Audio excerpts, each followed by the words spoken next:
The morning sunlight slipped through the curtains, soft and golden, touching everything it met. The edge of the coffee cup, the framed wedding photo on the wall, and Amara's quiet smile. Their little house in the suburbs always felt warm at this hour. The smell of toast filled the air while David hummed softly, ironing his shirt before work. They were ordinary moments, but they felt like forever. Laughter over burnt eggs, teasing about vacation plans, a quick kiss before the rush of another weekday. David promised he'd be home early that evening. Amara laughed, saying he always said that. He grinned, hugged her tight, and whispered, "Tonight, I mean it." She watched him leave, his figure growing smaller as he walked down the driveway, briefcase in hand, sunlight glinting off his watch. She didn't know it would be the last time she saw him. By evening, the house felt too quiet. Dinner grew cold on the table. The clock ticked louder with every passing minute. Amara tried calling, no answer. She texted, checked the news, called hospitals. Her heart began to tighten with a fear she couldn't name. By midnight, the police were at her door. They asked questions that didn't make sense. When did you last see him? Did he seem upset? Any problems at work? Amara's voice trembled as she told them no. Everything was fine. They were fine. The next morning, they found his car, parked near the river, doors locked, engine off. No wallet, no phone, no sign of him. The police searched the riverbanks for days. Divers went in, reporters gathered, neighbors whispered. But there was nothing. No body, no goodbye, just an empty car, and a trail that ended where the water began. Amara sat on the riverbank in silence, clutching David's jacket, her mind refusing to believe what her eyes were seeing. Hope and dread fought inside her chest. When the police told her they'd do their best, she only nodded, though deep down, she already knew they wouldn't find him.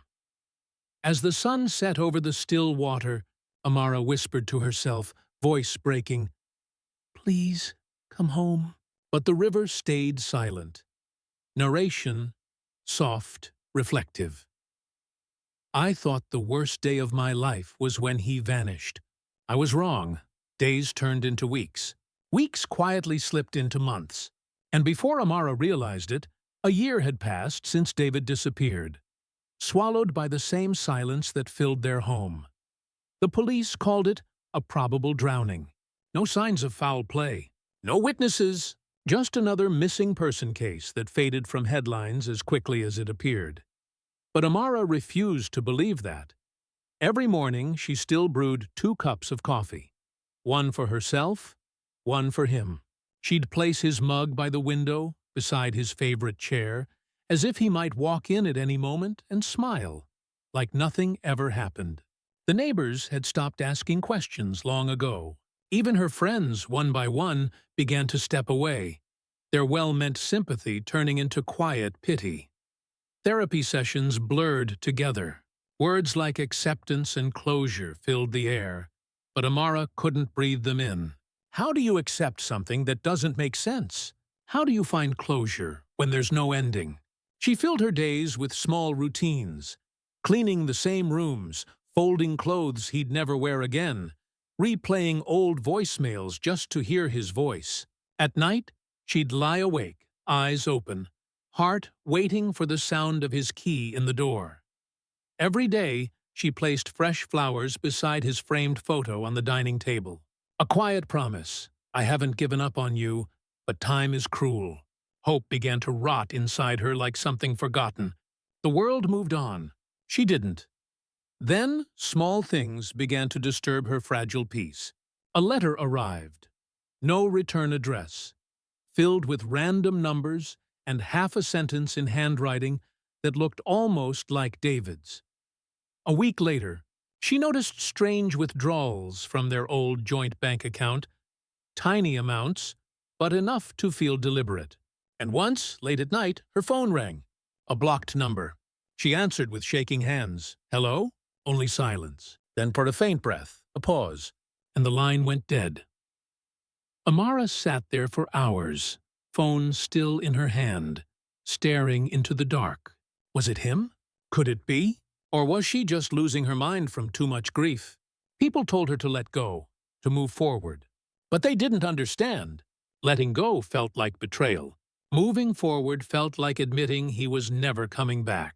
So she clung to every possibility, every faint clue, every unexplainable moment. It became her obsession, her lifeline. Years passed in this blur. Her hair shorter now, her eyes a little dimmer. Life outside her house continued like nothing had happened. Children grew up, neighbors changed. Seasons came and went. But inside, she was frozen, trapped in the moment he walked out the door. Sometimes, she'd drive to the riverbank where they found his car. She'd stand there, watching the current move, her reflection trembling in the water. She talked to him there, whispered things she could never say out loud. Her anger, her sadness, her disbelief. The world called it grief. But to her, it felt like unfinished love. And deep down, a small voice whispered something she couldn't ignore. What if he's still out there? What if he never meant to leave? She didn't know whether it was hope or madness keeping her alive. Maybe both. But one thing was certain. Amara couldn't stop searching, even when she told everyone she had. Narration, soft, haunted tone. People say time heals all wounds, but time doesn't heal what you refuse to bury. 5 years. That's how long it had been since David vanished. Amara no longer cried at night. The tears had dried long ago, replaced by a quiet numbness that felt safer than hope. She had learned how to function again. Wake up, go to work, talk to people, pretend she was okay. Her house was smaller now. The photo of her and David still sat on the table, but the flowers were plastic. Easier that way. She worked at a community library, helping others find stories when she couldn't even finish her own. And yet, sometimes she caught herself setting an extra plate at the table.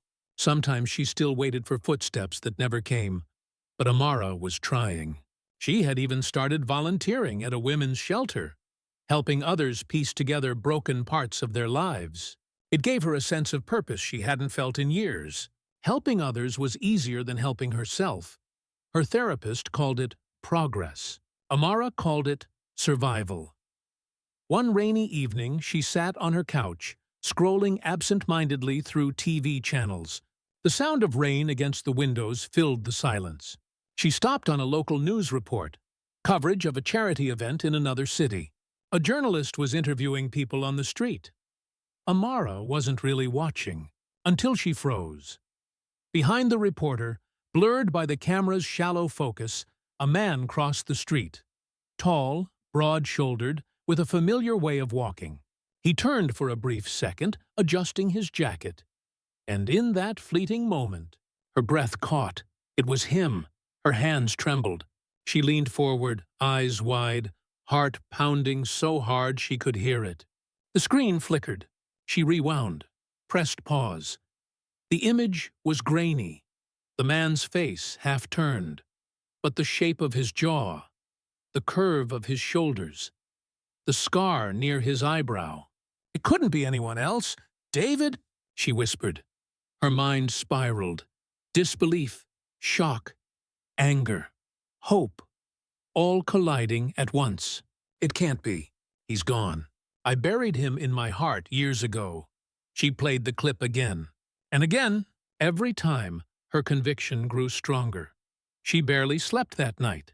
The rain kept falling, whispering against the glass like the echo of her thoughts. She searched online for the full video, for any mention of that street, that city, that man. Each new image, each shadow, each blurry movement. She studied it like evidence. By morning, her eyes were red, her hands shaking, but her decision was made. For the first time in years, she felt something powerful. Not grief, not fear, purpose. If he was alive, she needed to know why. If it wasn't him, She needed proof. Either way, she couldn't live in the unknown anymore. Narration. Soft, determined tone. Grief had become my home. But that night I packed it away, because if he was out there, somewhere, then I wasn't done searching. The next morning, Amara stood at the train station, suitcase in hand, heart pounding like she was running toward her past. The city from the news clip, Atlanta, stretched miles away from everything she'd known. She didn't tell anyone where she was going. She just went. As the train moved, the scenery blurred by, green fields, fading towns, the ghost of a life she once had. She pressed her hand against the window and whispered softly, "If it's you, David, please don't hide from me again." The city greeted her with noise, heat, and strangers who didn't look twice at her. Crowded streets, tall buildings, a constant hum of life. She felt small, out of place. But there was something electric beneath her fear. She had the news clip saved on her phone, replaying it again and again, pausing at every possible landmark she could recognize. A cafe sign in the background, a bus stop logo, a street name half visible on a pole. That's where she started. Her search took her through narrow streets and wide avenues, past faces she didn't know, searching for the one she did. Every turn, every reflection in a window felt like it could be him. Sometimes she thought she saw him, a man in a jacket, a familiar walk, only to realize she was chasing shadows. The exhaustion grew, but she didn't stop. One afternoon, she entered a small corner cafe, the same one from the blurry footage. The air smelled of roasted coffee and rain. The walls were lined with old photographs, and behind the counter stood an older man with kind eyes. Amara showed him the picture from the news clip. "Have you seen this man?" she asked, her voice trembling slightly. The man squinted at the image, then nodded slowly. "That's Daniel. Comes here sometimes. Quiet guy. Always alone. Daniel." Her breath caught. The name didn't fit, but the description did. "Do you know where he lives?" The man shook his head. "Somewhere near South Ridge, I think. Works with his hands. Mechanic, maybe." "Never says much." Amara thanked him and stepped outside, heart racing faster than ever. The name echoed in her head like a riddle. Daniel. David. Daniel. Could a new name erase an old life? Over the next few days, she wandered through the South Ridge neighborhood. Modest houses, repair shops, narrow alleys filled with noise and oil and life. Every sound, every smell, every face blurred into one. But her mind stayed sharp, her heart leading the way. At times, memories would hit her like waves. David laughing as they fixed their first car together, the smell of motor oil on his hands, his soft humming as he worked. The past and present blended, twisting inside her chest. One night, she sat on a bench outside a closed shop, exhaustion settling into her bones. Streetlights flickered, and the hum of the city softened into a lonely tune. She pulled out the photo she always carried, their wedding picture, and stared at it under the dim light. His smile was still the same. "Where are you?" she whispered. "Why did you leave me?" Her voice broke, but then something shifted. Down the street she saw movement. A man locking up a garage, stepping out under the flickering light. Broad shoulders, steady walk, that same way of brushing his hair back. Her heart stopped. It couldn't be. She stood slowly, the photo still in her hand. The man turned, just slightly, and even from across the road. She knew it was him. Narration, tense, quiet. After 5 years of silence, I'd finally found the sound of him again. The sound of his steps, the rhythm of his life, and with it, the truth I wasn't ready to face. Amara's heart thundered in her chest as she stepped off the curb, eyes locked on the man across the street. The city seemed to blur around her. The lights, the sounds, even her own breath. It was as if the world had gone silent, leaving only the echo of his name pulsing through her veins. David. He was older now. His hair had a few strands of gray, and his shoulders seemed heavier, burdened by invisible weight. But it was him, the man she had loved, the man who had vanished without a trace. Her voice broke the silence. "David!" He froze. The keys in his hand slipped, clattering onto the pavement. Slowly, he turned toward her. Their eyes met, a collision of 5 lost years. His face drained of color. Amara! The sound of her name on his lips almost undid her. For a moment, she wanted to run to him, to close the distance between them, and pretend none of it had happened. But then the memories crashed back. The endless nights of searching, the loneliness, the grief, the not knowing. She took a shaky breath. "You're alive," he swallowed hard. "Amara." "It's not what you think," her voice rose, trembling but fierce.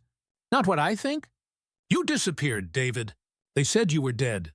I buried an empty coffin. Do you understand that?" He flinched, his eyes glistening with guilt. He looked down at the ground, unable to meet her gaze. "I didn't want this to happen." "Then what did you want?" she demanded, her tears spilling now. "Because I've spent 5 years building a life around your ghost. I've mourned you, loved you, missed you every single day. You don't get to just stand there and tell me it's not what I think." He took a hesitant step toward her, voice soft. "Please, just let me explain."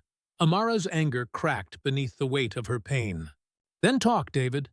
Tell me why you left me." He hesitated, glancing around the quiet street before sighing deeply. "My name isn't David anymore," he said quietly. "It's Daniel." Her lips parted. Don't you dare erase who you were." "I had no choice," he said, the words falling like stones. "The night I disappeared, it wasn't an accident. It was a setup. I found out something at work. Something that put my life in danger. I was being watched, Amara. Followed. I thought if I stayed, they'd come for you too." She stared at him, her mind racing to make sense of it. "So you just vanished? You let me believe you were dead?" "I had to," he said, voice breaking. "I staged my disappearance, changed my name, moved here under protection. I thought it was the only way to keep you safe." Amara shook her head, disbelief and grief twisting inside her. "Safe? You destroyed me, David. Do you have any idea what it's like to live with a ghost? To keep hoping, praying, only to bury a man who wasn't even in the ground?" He took another step closer, his eyes raw with pain. "I thought I was protecting you." "You weren't protecting me," she whispered, her voice trembling. "You were protecting yourself from the truth, from facing what you'd done, from trusting me to stand beside you." For a long moment, neither spoke. The streetlight above them flickered, the only witness to the wreckage between them.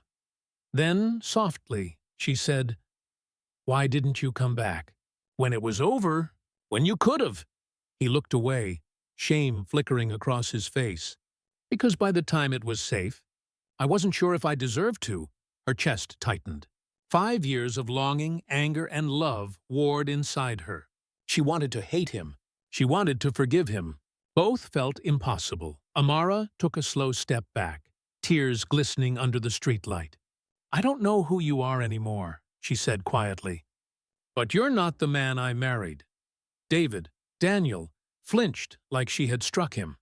As she turned to leave, his voice followed her, broken and desperate. "Amara, please. I never stopped loving you." She stopped but didn't turn around. Her voice was steady now, almost calm. "Love isn't disappearing, David. It's staying, even when it hurts." She walked away, the sound of her footsteps fading into the city night. Behind her, he stood alone under the flickering light, a man who had lost everything in the name of protection. And for the first time in years, both of them finally understood what it meant to grieve for someone who was still alive. The next morning, the city looked different. The same streets Amara had walked the day before now felt colder, emptier, like they knew what had broken inside her. She sat by the motel window, staring at the skyline, the sounds of traffic muffled through the glass. She hadn't slept. Her mind kept replaying every word, every look, every pause between them. 5 years of absence couldn't be mended with a single night of truth. Her heart felt like it was split between two timelines, one where David had died and another where he'd lived without her. And she didn't know which hurt more. She picked up her phone. There were no new messages, but she opened her contacts anyway, scrolling past his name that she had never deleted. David! Her thumb hovered over it, trembling. Then she pressed delete. The small sound of confirmation felt louder than thunder. She packed her things and checked out. No one in the lobby noticed her swollen eyes or the heaviness in her step. She walked to the train station with numb hands, her heart too heavy to beat properly. The platform was crowded, but she felt utterly alone. A child laughed nearby, a couple argued softly, and somewhere a musician played a quiet tune on a worn guitar. Life went on, as if the universe hadn't shifted the night before. When the train arrived, she hesitated. She glanced back toward the city, half expecting to see him there, standing on the other side, watching her leave, ready to stop her like he used to. But he wasn't there, so she boarded, found a window seat, and let the motion of the train carry her away from the place where her past had come back to life, only to die all over again. Days passed, then weeks. Back home, everything was the same, yet completely different. The walls still held photographs of their wedding, framed smiles frozen in time. The kitchen still smelled faintly of his favorite coffee. But Amara couldn't walk through the rooms without feeling the ghost of him. Not the dead husband she'd mourned, but the living man she'd found and lost again. She started cleaning one day, more out of desperation than purpose. Dusting shelves, folding blankets, sorting through old boxes. In the back of her closet, she found the last letter he'd written before his disappearance. The ink had faded, but his words still felt alive. If anything ever happens to me, don't lose yourself waiting for answers. You were always my home. Her hands trembled as she held the letter to her chest. She whispered through tears, "You were mine too, and you still left." That night, she lit a candle by the window and watched it flicker against the darkness. It wasn't for mourning this time. It was for release. She finally understood something she hadn't before. Closure wasn't about finding someone. It was about finding herself again. And just as she began to breathe a little easier, there was a knock at the door. Amara froze. Her pulse spiked. When she opened it, he was standing there. The same tired eyes, the same regret in his face. David. Or Daniel. Or whoever he had become. He looked like a man who hadn't slept since that night. "I shouldn't be here," he said softly. "But I couldn't let it end like that." Amara didn't speak. She just looked at him. Really looked. And realized something she hadn't noticed before. The man before her wasn't the same one she'd lost. He'd lived another life, carried another name, another pain. And maybe she wasn't the same woman either. "I'm not asking for forgiveness," he said. "I just needed you to know that leaving you was the hardest thing I've ever done." Tears filled her eyes, but her voice was calm. "And living without you was mine." They stood there for a long moment, neither moving, both knowing there was nothing left to fix, only something to accept. Finally, she whispered, "Goodbye, David." He nodded slowly, a faint, sad smile on his lips. "Goodbye, Amara." When he walked away, she didn't follow. The door closed softly behind him, and for the first time in 5 years, Amara felt a strange kind of peace. Not because the pain was gone, but because she had survived it. She turned toward the candle on the windowsill. The flame flickered once, then steadied, burning quietly, bravely. Narration, gentle, reflective. Sometimes the people we lose aren't gone. They're just somewhere we can't follow anymore. And when we finally learn to let go, we find the strength to begin again. It had been 3 months since Amara last saw David. Spring had begun to bloom again, soft sunlight spilling through her kitchen window, the scent of jasmine drifting in from the garden. Life had slowly begun to return to her home, little by little. The grief was still there, yes, but quieter now. It no longer screamed in her ears every morning. Instead, it hummed softly, like an echo that reminded her of how far she'd come. Amara spent her days working at the local community center, helping families search for missing loved ones. It was strange how her own pain had led her to ease others. When she sat with the mothers, the wives, the children waiting for news, she didn't have to say much. They saw the understanding in her eyes, the shared ache of uncertainty.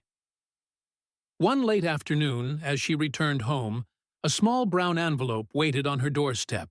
No return address, just her name, Amara Daniels, written in the same slanted handwriting she knew too well.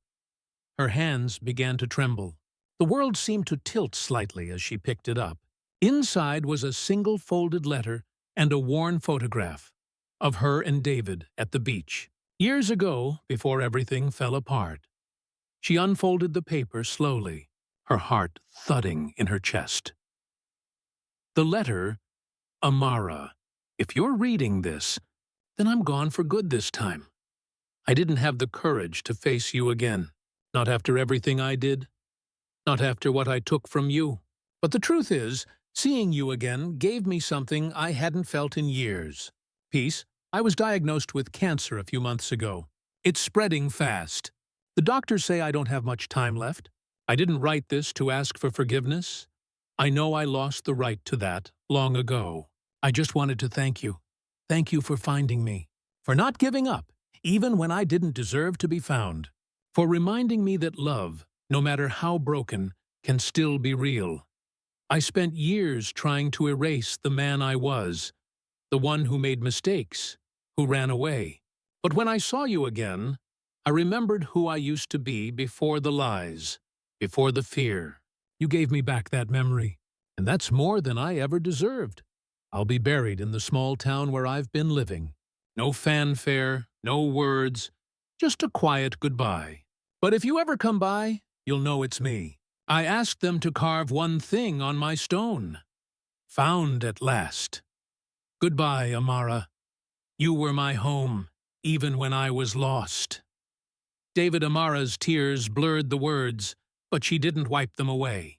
She let them fall freely this time, not in anger, not in grief, but in release. She sat on the floor, holding the letter to her heart, whispering through trembling lips. You finally found your way home. The next week, she traveled to the town he mentioned, a quiet countryside cemetery surrounded by trees. The air smelled of rain and earth. She found the grave easily. It was simple, a single stone with his name, and beneath it, the words he'd chosen. Found at last, she knelt beside it, placed a single white rose, the same kind she used to keep for him by their bed, and closed her eyes. For the first time, she didn't feel haunted by his absence. She felt him there, not as a ghost, but as a memory finally laid to rest. Narration, soft, reflective. Sometimes love doesn't fade when people do. It changes shape. It becomes something quieter, something that lives inside you instead of beside you. And that's enough. She rose to her feet, the wind gently lifting her hair. As she turned to leave, the camera, or narrative lens, lingered on the grave, on the white rose trembling in the breeze, the last trace of a love that had survived distance, time, and truth. Amara walked away, her steps steady now. She didn't look back, because finally, she didn't need to. It was a calm morning, The kind of morning where the world feels gentle again. The sky was pale gold, clouds floating like soft whispers across the horizon. Amara stood at the edge of the same river where David's car had been found years ago. The same river that had once taken everything from her. Now, it shimmered beneath the sunlight. No longer a symbol of loss, but of release. She held a small envelope in her hands. The letter he had sent her. It was creased and worn from being read too many times. She opened it one last time, letting her fingers trace over his handwriting before folding it carefully. In her other hand, she carried a single white rose, his favorite, the one she used to place on their bedside table every Sunday morning. Amara knelt by the water's edge and let the petals touch the surface first. The current caught them gently, carrying them downstream.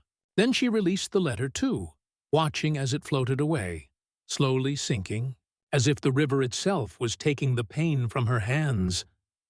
The morning light broke across the water, and she smiled through her tears. Narration. Soft. Steady. I used to think love was about holding on, fighting to keep someone, even when they were already gone. But maybe love is learning when to let go, and being grateful for what remains. The wind brushed against her face, cool and light. Somewhere nearby, children laughed, a sound that made her heart ache, but also made it whole again. She whispered into the breeze, "Goodbye, David." It wasn't heavy this time. It wasn't filled with sadness or regret. It was simply peace, the kind that comes after years of storms. As she stood, the camera, or narrative lens, pulled back, the river stretching endlessly before her, sunlight reflecting off the surface like fragments of a memory finally healed. Amara took a deep breath and turned away, her steps slow but certain. In her eyes, there was no longer pain, only quiet strength. Final narration. Sometimes love doesn't end. It just changes form. And sometimes finding someone again means finally letting them go. The frame faded softly as she walked along the riverbank, the white rose drifting farther downstream, carried by time, carried by peace. The sun was rising, soft and golden, spilling warmth across the horizon. Amara stood by the riverbank once again, the same place where her life had once shattered. But this morning, everything felt different. The water was calm, glistening under the new light. The air smelled of dew and wildflowers. For the first time in years, Amara wasn't haunted by what had happened here. She was simply present. She closed her eyes and listened. To the rustle of trees, to the chirping of distant birds, to her own heartbeat that finally felt steady. Her locket rested against her chest. Inside it, a small pinch of ash from David's photo, not as a symbol of sorrow, but as a memory of love that once was.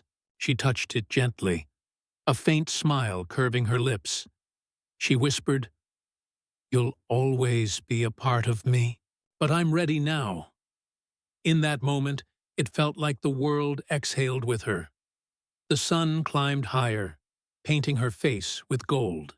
She took a deep breath, feeling the warmth spread through her. The weight she had carried for so long, the grief, the questions, the loneliness, began to melt away.